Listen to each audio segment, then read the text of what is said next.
guys, welcome to another vlog. আজকে আমরা একটা ভাইয়ার আর আমার ছোট ভাইয়ার একটা ম্যাচ চলতেছে। আমাকে ম্যাচটা পরে দেখাবো, আগে বাকিগুলো একটু দেখা নেই। চলেন গাইস, যাই চলেন গাইস,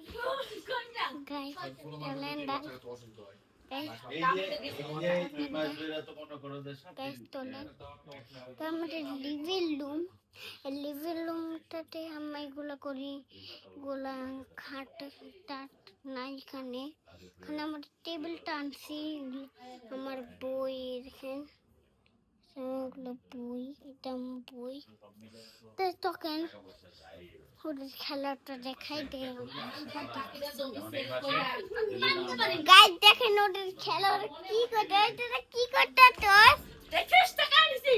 গাইস ও ঠেকাই দিছে, একটা ম্যাচ চলছে।